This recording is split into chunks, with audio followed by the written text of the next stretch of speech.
Have you ever thought about the invisible forces that are kind of guiding your wallet every single day? Well, today we're pulling back the curtain on one of the most powerful ideas in all of economics, elasticity. It's the secret behind everything from your morning coffee to the price of rent. And I promise, once you get it, you'll see the world in a whole new way. Seriously, think about it for a second. If the price of your coffee jumps 10%, you might, grumble a bit, maybe switch brands, or even skip it that day. But what if your rent goes up 10%? Well, you pretty much have to pay it, right? Because the alternative is way, way more complicated. That feeling in your gut, that difference in how you react, that actually has a name. And that's what we're going to dive into. And that name is elasticity. It's the tool economists use to measure that response. The best way to think about it is like a rubber band. For some things, our demand is super stretchy, elastic. A small change in price makes us stretch or shrink how much we buy, a lot. For other things, though, our demand isn't stretchy at all. It's inelastic. All right, so first up, let's look at this from our own point of view as consumers. We're going to break down something called the price elasticity of demand, which is all about how we, you and me, react when prices change. So here's the basic idea. It's really just a simple ratio. You take the percentage change in how much of something we buy, and you divide it by the percentage change in the price. Let's say the price of an ice cream cone goes up by 10%. If you react by buying 20% less ice cream, well, your demand is what we'd call pretty elastic. And this is what it looks like on a graph. Take a look at the one on the left. That's inelastic demand. See how the price, which is that vertical line, can shoot way, way up? But the amount people buy, the horizontal line, it barely moves? That's what gives it that really steep curve. Okay, now look over to the right. That's elastic demand.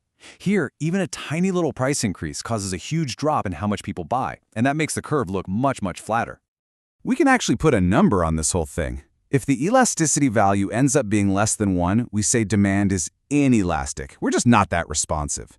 If it's exactly 1, it's called unit elastic, meaning our response is perfectly proportional. And if that number is greater than 1, demand is elastic. We are super sensitive to any price changes. And then you've got the two extremes, which are, mostly theoretical, but they're good to know. Perfectly inelastic, where the value is 0, means you'd buy the exact same amount no matter what it costs. Just imagine a life-saving drug. On the other end, perfectly elastic means if the price goes up by even a single penny, demand just drops to 0. These are kind of the absolute outer limits of how we behave as consumers. So, okay, that's the what. Now let's get into the why. What is it that actually makes our demand for something stretchy or not? Why are we so sensitive to the price of one thing, but we just shrug off the price of another? Well, it really boils down to 4 main things. First up, are there good substitutes? If you can easily switch to something else, your demand is going to be elastic. Second, is it a necessity or a luxury? You have to buy medicine, so that's inelastic. A fancy sports car, that's a luxury, so it's very elastic. Third, how we define the market. The demand for food is inelastic, but the demand for Ben & Jerry's vanilla ice cream is way more elastic because you can just buy a different brand.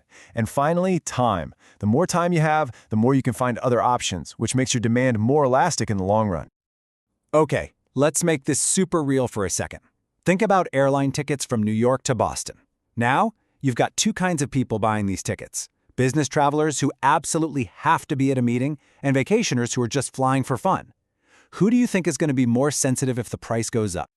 The numbers here, they tell the whole story. Look what happens when the price jumps from $200 to $250. The number of business travelers barely drops. It goes from 2,000 to 1,900. For them, that trip is a necessity. But check out the vacationers. Their numbers totally plummet, from 800 down to 600. That's because for them, the trip is a luxury. Their demand is way more elastic. Okay, so that's the buyer side of the story. But now let's flip the script. How do the sellers, the producers, respond when the price of their product changes? This is what we call the price elasticity of supply. Basically, this is all about measuring how responsive producers are. If the price of whatever they're selling goes up, how easily and, how quickly can they actually make more of it to cash in on that higher price? And just like with demand, you have these 2 extremes. That vertical line on the left, that's perfectly inelastic supply. The classic example is beachfront property. It doesn't matter how high the price gets, you just can't make more of it. Now, on the right, you've got perfectly elastic supply. These are things that can be made almost infinitely, like books or cars, as long as the price is high enough to make it worthwhile. So what determines how flexible a seller can be? It really just comes down to 2 big things. First, The product itself. I mean, some things are just plain harder to make more of. But the second factor is maybe even more important: time. In the short term, a car company is stuck with the factory it has, but give them a few years and they can build a whole new plant. Their supply becomes dramatically more elastic over the long run. Look, this might all seem like abstract economic theory, but it is absolutely not. Elasticity is like the hidden engine driving so much of our economy.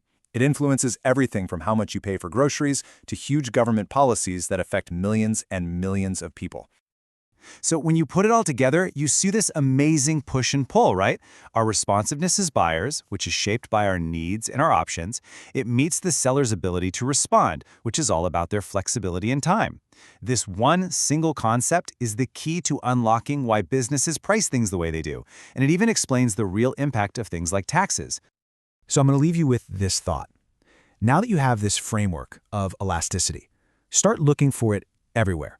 When you're out shopping, think about your own choices. Is your demand for that thing you're about to buy elastic or inelastic? And maybe more importantly, why? I think the answers are going to surprise you.